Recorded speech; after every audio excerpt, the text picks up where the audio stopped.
Hey, Noir Vortex. It's early morning. Gonna do another philosophy video where I explore, have ideas, reel off my thoughts, and see where I end up, right? So, if you've been watching any of my other vlogs, you know that a lot of my, thoughts, philosophical thoughts and ruminations have all been sort of spiraling around the idea of meaning, pessimism, especially my investigations to pessimistic philosophy, the philosophy of pessimism, the history of the pessimistic philosophy, the Schopenhauer, Mainlander, Gidon, Nietzsche, etc., and nihilism as well. At the minute, I'm sort of feeling of that a bit again, like severe pessimism in the spirit and also a nihilistic sort of feeling. Well, I won't go as far as calling it nihilism, but I think one of the problems probably with pessimism, if there is any, is that sometimes in life or in the world, things do go drastically wrong. And then, you sort of feel like, well, there you go, I'm correct. There is no, everything gets worse and, everything tends towards disorder, which I don't think it's true.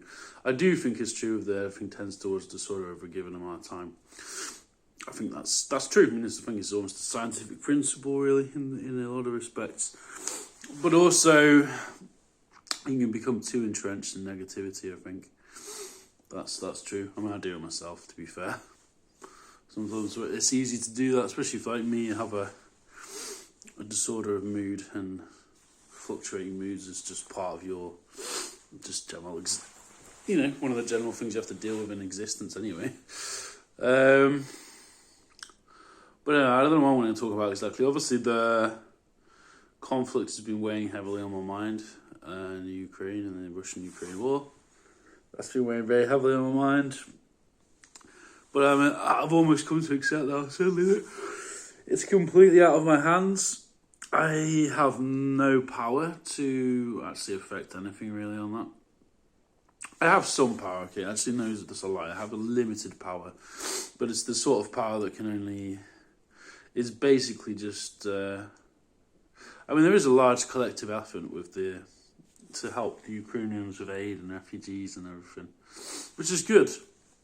But the bigger picture, it's in the hands of, it's like a hierarchy of it, isn't it? Ultimately, it's in the hands of the politicians, and then working class people who just have to shoot all the bullets and fire all the guns and get killed. Always been that way. Always been that way. You have politicians who do the talking. Though, actually, to be fair, in Zelensky's case, he is sort of leading by example, which is admirable.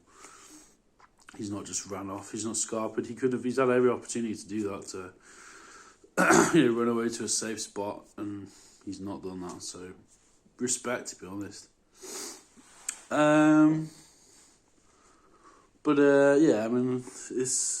It's quite an easy time to feel nihilistic and pessimistic for sure. Everything, to be honest, for me, I'm just almost near a stage of, I'm not giving up because I don't know. There's no point.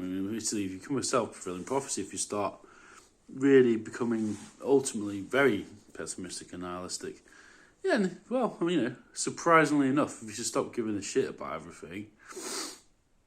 To the extreme, I'm not talking... I think philosophical pessimism as a way of approaching life is a framework, right? But I'm just saying if you take it to an extreme where you just think that everything is shit, that's sort of like faux nihilistic sort of thing, Someone who's just like, there's no point to anything, why even try, why do anything?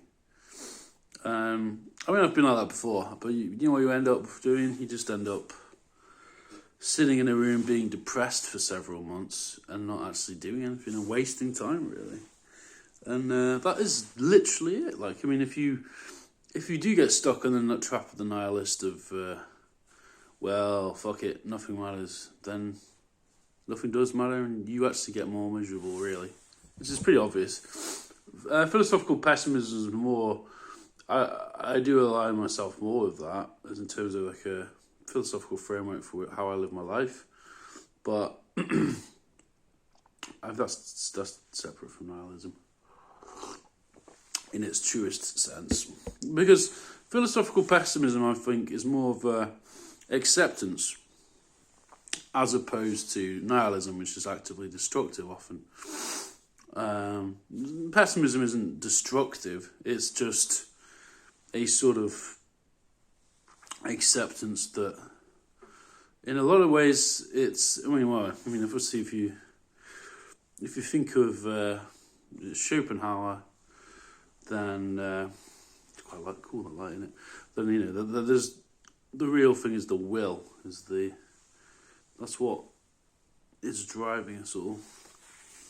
I don't know. And sort of from what I understand of Schopenhauer, his ultimate point is the only real meaning you can get from life is to make art. Nietzsche had a similar point with his Birth of Tragedy, that we basically enact, in drama, in the Greek in Greek tragedy, and for example, and I think it's the example he uses in the Birth of Tragedy. Art is basically the only way we find meaning in life, and I think there's something in that, and I actually personally just relate to that. I think, I am an artist. The only way that I can possibly, it's almost like it's almost strangely ironic, like the sense that ultimately there probably isn't any grand meaning, like grand unified revealed truth, but the only meaning that you can really find is by I guess like exploring the complexities of human nature and life and politics and everything else, the tragedy, the birth of tragedy, the humour, everything else. And then that probably gives life its meaning, right? Just the contradictions in human nature, of which there are many, and that colours life, the mood of life, and ironically enough, just searching for meaning gives you is the meaning, right? It's pretty obvious, really, in a lot of respects. It's almost like, I don't know, it sounds silly, but just striving for it and creates it in itself. It's a process almost, it's a creative process, it creates itself. It's like a snake eating its own tail, right? The Ouroboros, I guess, in a lot of ways. And also, one of the reasons I actually love art, in terms of like, in a broader sense of the word, like art and film and visual art and painting, is that you are essentially just you're a mirror to society that can reflect back your own, through a prism of your own personal experience and your own personal thoughts. You can sort of critique where the world is going. It's a very powerful force, can be a political force. I mean, obviously art can be propaganda as well. It can just become propaganda. Art and design can become propaganda, right? Someone who designed all those Nazi posters, someone designed all those communist posters. Artists did that. Art can be used as a tool by the state to just become another propaganda tool. But, I mean, there's this whole idea in art of the sort of lone, I mean, it's almost like mythologized too much, with the idea of the tortured artist and everything, the idea of the lone existential outsider, the existentialist hero who ventures into the wilderness where no one else will go and suffers a lot, but also makes art out of the experience in itself. I mean, I guess in a way, almost that trope is what I'm sort of talking about here. The sort of idea of the outsider who lives outside of the norms and conventions. Steppenwolf is a good example of that, right? The book Steppenwolf and the character. He's sort of that's one I've actually been exploring recently. I saw a good. I read that book a long time ago, and from a mate actually, he lent it to me.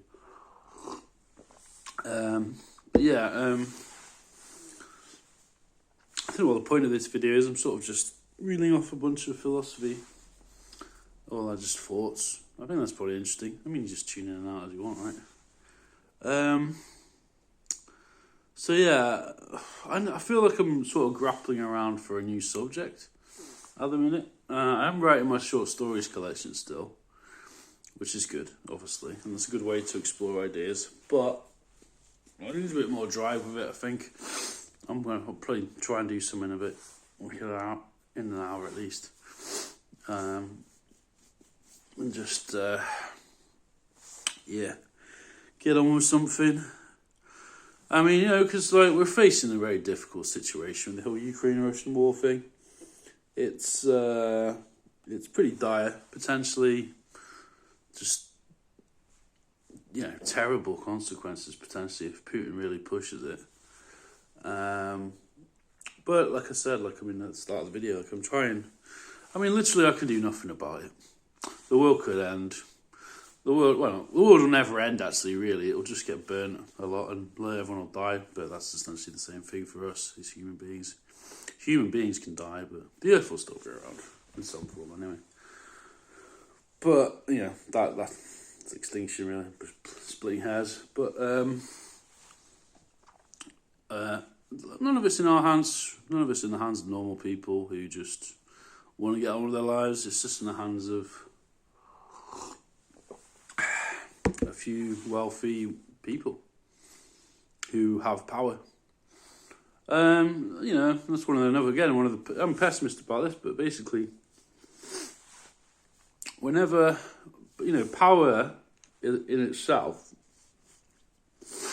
is something that people get addicted to. You know, most politicians don't get into the business of politics because they actually want to make the world better.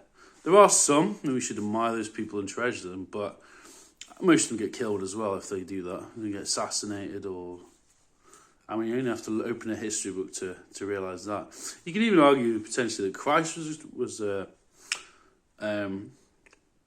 not a politician, but, you know, he had a revolutionary way that he wanted to change the existing system, you know, going into the moneylenders and just getting pissed off and sort of making a scene and trying to rumble things and, you know, get